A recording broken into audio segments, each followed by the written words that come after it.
biasa, di mana jumlah pekerja anak berdasarkan rilis dari Badan Pusat Statistik pada 2021 sebanyak 1,05 juta orang. Mayoritas pekerja di bawah umur itu bergerak di sektor jasa. Menteri Ketenagakerjaan Ida Fauzia mengungkapkan angka tersebut mengalami peningkatan ketika datangnya pandemi COVID-19 di awal 2020. Bismillahirrahmanirrahim. Assalamualaikum warahmatullahi wabarakatuh. Selamat pagi semuanya. Perkenalkan, kami dari kelompok 2 ingin mempersembahkan sebuah short movie yang mengangkat fenomena pekerja anak di sektor informal. Film ini bertujuan untuk melihat realitas pekerja anak di tengah masyarakat, menelaahnya dari perspektif hukum positif dan syariat Islam, serta memahami apakah itu merupakan sebuah eksploitasi atau permasalahan ekonomi yang dihadapi banyak keluarga. Melalui short movie ini, kami ingin mengajak penonton untuk melihat bagaimana persoalan pekerja anak secara lebih kritis lagi. Bukan hanya dilihat dari aturan hukum, tetapi juga dari sisi kemanusiaan dan keadilan sosial. Seperti yang kita tahu, bahwasanya banyak sekali di realitasnya anak-anak itu bekerja membantu orang tuanya. Kira-kira dalam kacamata Komnas HAM sendiri itu bagaimana membedakan antara orang tua yang sejatinya mendidik atau sekadar membantu usaha keluarga? Anak ini sekadar membantu usaha keluarga. Bagaimana terkait pandangan HAM sendiri? Sebenarnya dalam sejumlah instrumen HAM internasional yang juga sebagian besar sudah diratifikasi oleh pemerintah Indonesia, salah satunya adalah CRC, Convention of the Rights of Children, ya, konvensi tentang perlindungan anak, kemudian konvensi ILO dan juga instrumen-instrumen HAM yang lain itu mengatur secara spesifik terkait dengan perlindungan anak dan prinsip-prinsip perlindungan anak, termasuk bagaimana ada perlindungan anak dari pekerjaan terburuk, ya, yang itu dilarang gitu. Dan Indonesia sudah meratifikasi konvensi CRC dan memiliki sejumlah kebijakan terkait dengan perlindungan anak dari pekerjaan terburuk. Nah, sebenarnya 4 kategori utama bentuk-bentuk pekerjaan terburuk yang tidak boleh itu dilakukan anak itu antara lain kan soal perbudakan, ya, eksploitasi dan perbudakan, termasuk di dalamnya perdagangan manusia, perdagangan anak. Yang kedua adalah soal eksploitasi seksual, ya, jadi bagaimana anak dijadikan sebagai korban dalam dunia prostitusi. Kemudian yang ketiga adalah tindak pidana yang jejaring seperti narkotika, kemudian konflik bersenjata. Dan yang terakhir adalah kegiatan-kegiatan yang menempatkan anak pada posisi rentan gitu. Jadi 4 hal utama itu hal yang dilarang dan Indonesia sudah memiliki sejumlah kebijakan.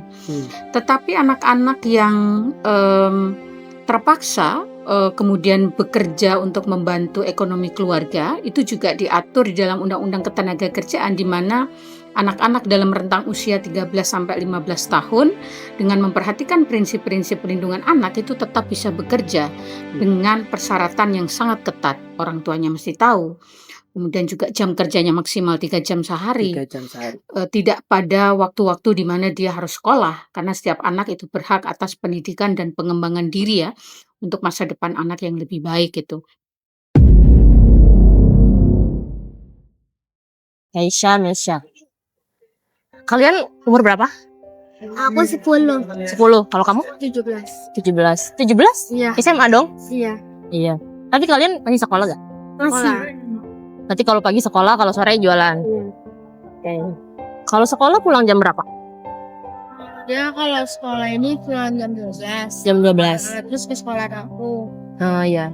Jadi nanti pulangnya udah sekitar jam 4. Aku kan pulangnya jam 4. Pulang jam 4. Kalau kamu? Helmnya bagus. Aku jam 12. Jam 12. Tapi kalau jualan bareng dulu? Ya bareng. Bareng. Kalau jualan dari jam? Dari jam sekolah aku. Jam 4 itu? 4, ya. Jam 4. Sampai jam? Jam 9. 5, 6, 7, 8, 9, 5 jam. Kalau boleh tahu, maaf, ibu bapaknya masih ada? Ada, cuman kalau sama bapak udah pisah Udah bisa. Berarti kalian tinggalnya sama ibu. sama ibu. Oh, kalau ibu bekerja apa? Udah nggak kerja Kak, soalnya mama sakit-sakitan. Oh, sakit-sakitan. Kalian berapa bersaudara? Cuman Berdua doang. Oh. Tinggal di sini? nggak di Ancol. Di Ancol? Kesininya naik? Naik busway. Naik busway. Jauh banget ya? Tapi tiap hari emang jualannya di sini? Iya, karena kan sekolah kita di ini. Aku di Fatmawati, dia di Cilandak dalam. Oh. Oh. Tapi sekolah naik aja juga paginya? Berarti mama sendirian dong? Iya, di rumah sendiri. Sendirian. Oh. Tapi beda sekolah ya kalian? Beda. Beda. Kalau boleh tahu cita-cita kalian apa nih? Kamu jadi apa? Keisha. Cita-cita Heeh. mau jadi bos kantoran. Bos kantoran. Widih, jadi CEO, direktur. Amin, amin, semoga terwujud. Kalau Mesya jadi apa? Mau jadi dokter. Amin, semoga terwujud ya. Jadi dokter sama jadi bos perusahaan. Kalau semisal lagi jualannya ini nih, kadang kan cuaca hujan, panas kan. Kalian masih semangat gak sih kalau masih jualan kayak gitu? Kalau kita kadang karena kan jualan nggak boleh di dalam sih. Iya, di luar ya. Iya. Kita ya Tetap jualan dong. Tapi ada gak sih rasa, duh males banget nih jualannya? Ada ya? sih. Ada. Apalagi nggak boleh neduh di dalam ya. Iya. Karena kalau duduk di sini aja dimarahin kan. Iya gitu. Iya, mas security-nya. Kalau lagi iseng sih security-nya, Iya sih. kita dimarahin, nggak boleh duduk sini. Nih yang sekiranya perlu kami tahu dari semua tantangan yang ada, kira-kira ibu sendiri ada nggak terfikir solusi supaya mampu mengatasi pekerja anak di bawah umur ini? Tentu peran semua pihak sangat penting, dimulai dari mana? Dari keluarga ya. Penting ditanamkan pada keluarga terkait dengan betapa hak anak memiliki hak untuk kepentingan terbaiknya ya, termasuk dihindarkan dari pekerjaan terburuk, pekerjaan-pekerjaan yang tidak bisa ditoleransi itu seperti apa. Jadi pendidikan di tingkat keluarga itu sangat penting untuk menjadi fondasi dasar mencegah hal-hal yang tidak kita inginkan ya, anak terjebak pada pekerjaan yang sesungguhnya itu dilarang, bisa mengorbankan perlindungan atas haknya dan lain-lain gitu. Yang kedua tentu saja bagaimana memastikan bahwa pengawasan terhadap implementasi kebijakan itu juga harus dilakukan secara sistematis, karena dalam kondisi kemiskinan struktural tidak bisa dihindarkan misalnya keluarga yang terpaksa ada anak-anak berkontribusi membantu ekonomi orang tuanya gitu. Nah, bagaimana kemudian itu diawasi ya, agar tidak terjebak pada hal yang lebih jauh atau yang dilarang oleh undang-undang gitu ya. Lalu yang ketiga tentu saja saya kira seperti perguruan tinggi juga punya kontribusi untuk menjalankan peran tridharma perguruan tingginya, pendidikan, kemudian penelitian dan pengabdian masyarakat gitu, agar berkontribusi memastikan hal-hal seperti perlindungan anak itu bisa menjadi concern gitu. Yang terakhir tentu saja aparat penegak hukum juga punya peran penting. Bagaimana jika terjadi kasus-kasus yang melibatkan anak sebagai pelaku tindak pidana, itu penting diterapkan terkait dengan SPPA, Sistem Pelindungan Pidana Anak ya, sehingga tidak menempatkan anak sebagai pihak yang kemudian mengalami kriminalisasi gitu. Jadi peran para pihak itu sangat penting, yang itu semuanya harus sinergis dan saling terkoordinasi satu dengan yang lain. Ya kalau yang jual-jualan yang di pinggir jalan seperti kayak jualan tisu, ngamen, manusia silver, terus Yang kerupuk gitu. kerupuk, bahkan yang bersihin mobil dengan komoceng juga ada kan? Oh yang itu ya. Ada semua. Kalau buat bicara di lapangan di jalanan itu sebenarnya semua juga ada di situ. Cuman yang lebih spesifik itu yang saya lihat realitanya. Cuman ada yang lebih dalam lagi juga ada di dalam terminal bahkan ya kan. Oh iya. Seperti nyopet segala macam. Ada juga tuh. Ada. Nah itu kenapa tergerak seperti itu? Ada yang Nyuruh. menggerakkan. Ada yang menggerakkan istilahnya. Anak-anak itu ada yang menggerakkan, ada yang pura-pura. Contoh kayak pengemis ya itu udah disetting. Ibarat kayak sinetron tuh dia udah punya peran gitu. Oh gitu ya. Iya, dia bawa gendong adiknya, ya kan?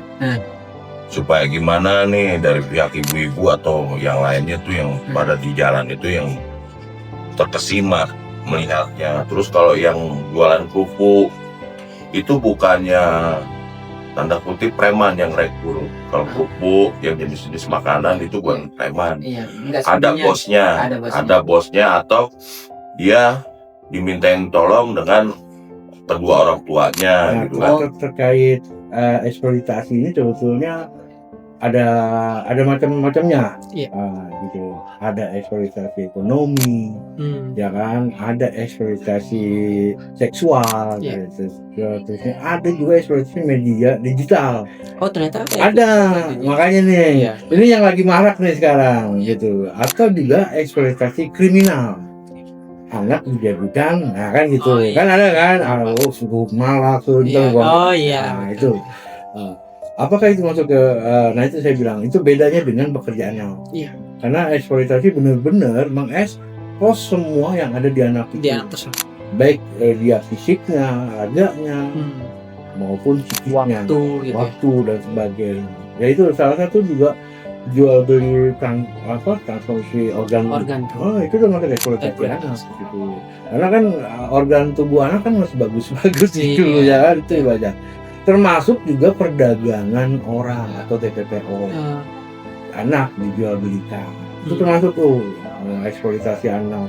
Contoh, ini banyak masih terjadi di kita ya. Di Tangerang Selatan sendiri. Iya, di Tangerang Selatan sendiri terkait dengan jual beli anak. Ya kan, anak dari keluarga nggak mampu, anaknya dijual. Itu biasanya prosesnya ada di waktu melahirkan tuh. Oh biasanya ada di Ada, karena banyak juga keluarga yang butuh anak. Oh iya. Ya kan, tapi dia tidak melalui mekanisme yang ada terkait dengan misalnya mengangkat anak atau menjadikan dia anak. Perpindahan mekanisme ya, yang ada adalah eksploitasi, yang terjadi adalah jual beli. Seolah-olah jual beli jadi. Iya. Sebetulnya Islam itu sudah sangat memberikan keajaran atau ketentuan yang sudah sangat berpihak pada anak maupun pada perempuan. Itu kan kajian kita itu perempuan dan anak. Mengapa salah satunya adalah PSIA ini ada di karena pertama adalah untuk memastikan bahwa WIN Jakarta dalam perjalanannya responsif gendernya itu berjalan untuk memastikan bahwa responsif gender di WIN Jakarta berjalan dengan. Kalau kita lihat secara jujur, anak-anak yang tidak memperoleh pendidikan yang layak atau melakukan hal yang belum waktunya mereka lakukan, maka kita harus kembali pada ini orang tuanya siapa. Apa negara hadir atau tidak? Kalau misalnya betul dia misalnya anak jalanan karena orang tuanya broken misalnya, mungkin di situ kalau dinas sosial ya, kalau itu perlu juga mungkin ikut turun tangan mengembalikan kepada negara. Misalnya ada rumah singgah, ya. Rumah singgah kan itu salah satunya adalah untuk menangani supaya anak-anak yang kita anggap terlantar itu ada rumah untuk singgah ya, dan itu tentunya bukan hanya sekedar rumah, tapi bagaimana fasilitas yang harus diperoleh. Oke. Sebetulnya negara kita kan seharusnya kan memberikan perlindungan terhadap anak. Jadi memang sudah kewajiban dari negara untuk memberikan perlindungan terhadap anak, dan itu juga dikuatkan oleh Undang-Undang Perlindungan Anak, kemudian Undang-Undang Hak Asasi Manusia. Tapi memang pada kenyataannya masih banyak anak-anak yang terlibat di aktivitas ekonomi, menopang kebutuhan ekonomi keluarga. Nah kalau saya melihat ini sebetulnya kita tidak bisa melihat benar atau salah. Apa yang dilakukan benar atau salah. Jadi hukum tidak bisa hitam putih melihat ini. Jadi anak adalah amanah. Kewajiban memberikan nafkah itu ada di orang tua. Begitu juga aturan di negara kita, kewajiban memberi nafkah itu adalah kewajiban orang tua. Jadi anak tidak dalam porsinya untuk menopang ekonomi keluarga. Nah, di sini juga kan ada maqasidus syariah, ada menjaga jiwa, menjaga keturunan. Nah, di sini mungkin orang tua perlu lebih bijak melihat bahwa jangan sampai anak diberikan beban tanggung jawab untuk menopang ekonomi keluarga. Saya rasa gitu.